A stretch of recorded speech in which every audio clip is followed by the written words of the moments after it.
भैया ये लीजिए आपके 10 रुपए। मैडम जी किस बात के 10 रुपए? वो भैया कल मैं आपसे सामान नहीं लेके गई थी तो आपने मुझे 50 की जगह 60 रुपए दे दिए थे और शाम को मैं आई भी थी आपको लौटाने, लेकिन आपने दुकान बढ़ा दी थी।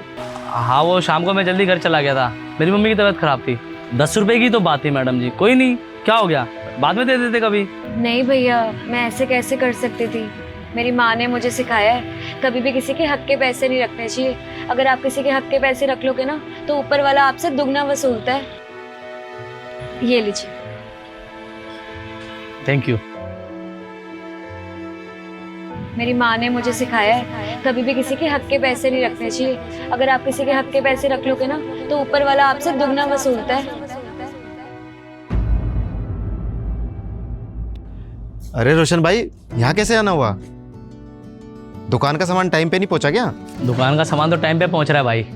मैं आपको ये आपके 500 रुपये लौटाने आया था। 500 रुपये? 500 रुपये किस बात के भाई? पिछली बार मैंने आपसे सामान मंगाया था, 500 का सामान ज़्यादा दे दिया था और मैंने गलती से 500 रुपये कम दिए थे। ये रहे आपके 500 रुपये। अरे मुझे तो इसके बारे में पता ही नहीं था, और घर तक आने की क्या जरूरत थी, बाद में कर लेते हिसाब किताब। अगर हिसाब वाली बात होती तो मैं उसी दिन पैसे दे देता। मेरी नीयत ख़राब हो गई थी, मैंने जानबूझ के 500 रुपये कम दिए थे आपको। उसके बाद मेरी मम्मी की तबीयत ख़राब है, मैं समझ गया कि अगर हम किसी के हक के पैसे रखेंगे ना तो दुगने पैसे हमारे घर वालों से वसूल किया जाएगा। ये लीजिए अपने पैसे, माफ़ करना मुझे। अच्छा मैं चलता हूँ। ठीक है। मैं समझ गया कि अगर हम किसी के हक के पैसे रखेंगे ना तो दुगने पैसे हमारे घर वालों से वसूल किया जाएगा।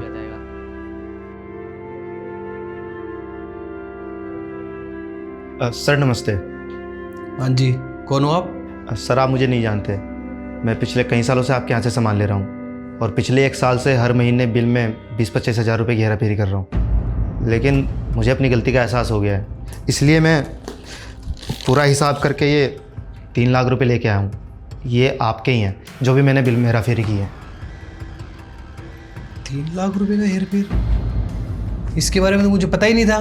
अगर आप लौटाते भी नहीं तो मुझे पता ही नहीं चलता, तो फिर आपने लौटाए क्यों? सर ये पैसे मुझे नहीं चाहिए। जब से मैंने हेराफेरी शुरू की है ना, मैं चैन से एक रात भी नहीं सो पाया हूँ। कभी मेरे बेटे की तबीयत ख़राब हो जाती है तो कभी मेरी बीवी की। सारे पैसे तो दवाइयों में ही जा रहे हैं। लेकिन अब मुझे समझ आ गया है, अगर मैं किसी के हक के पैसे खाऊंगा ना तो ऊपर वाला मेरे परिवार से दुगने वसूलेगा। लेकिन सर अब बहुत हो गया, मैं आगे से ऐसी कुछ भी हेराफेरी नहीं करूँगा। अब मैं चैन से जीना चाहता हूँ, हो सके तो मुझे माफ़ कर देना।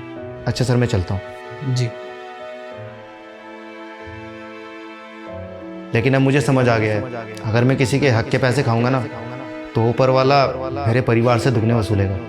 गलत तो मैंने भी किया है किसी के साथ।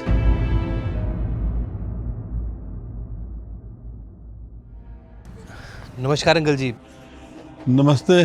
आप नितेश के पापा हो ना? हाँ मैं नितेश का पापा हूँ। मेरे पास और पैसे नहीं है। मेरे पास जितने भी पैसे थे ना मैंने सब कर्जदारों को दे दिए। अब मेरे पास कुछ भी नहीं बचा। मैं आपके आगे हाथ जोड़ता हूँ, अब तो मेरा बेटा भी मुझे छोड़कर चला गया। अब तो मुझे बख्श दो। अंकल ये सब क्या हुआ? मतलब आपकी हालत? जब तक मेरा बेटा कमाता था ना मुझे किसी भी चीज़ की कमी नहीं थी, पर उसके जाने के बाद बहुत सारे कर्जदार आ गए और कहने लगे कि हमने नितेश से पैसा लेना है। उसकी मेहनत की कमाई थी, जिसने जितने भी पैसे मांगे मैंने उसे दे दिए। बेटा मेरे पास कुछ भी नहीं बचा, मुझे माफ़ करो। अंकल सॉरी, मैं यहाँ पे कोई कर्जा मांगने नहीं आया। साहब जी आप माफ़ी क्यों मांग रहे हो? आपने क्या गलती की है? गलती तो मेरे बेटे ने की थी जो सब पे भरोसा करता था। आजकल का ज़माना ही ऐसा हो गया है अंकल। पैसे के लिए ना इंसान किसी भी हद तक जा सकता है, अपना ज़मीर भी बेच सकता है। मैं भी उन्हीं में से एक हूँ अंकल। दरअसल मैंने और नितेश ने मिलके सिटी मॉल के पास बहुत सारे फ्लैट खरीदे थे और अब उन फ्लैटों की कीमत बहुत ज़्यादा बढ़ चुकी है। और फिर मेरे मन में लालच आ गया था। वो मुझ पे बहुत भरोसा करता था, इसीलिए उसने सारे फ्लैट मेरे नाम पे करवा रखे थे। और मुझे ये बात भी पता है कि उसने ये बात किसी को नहीं बता रखी।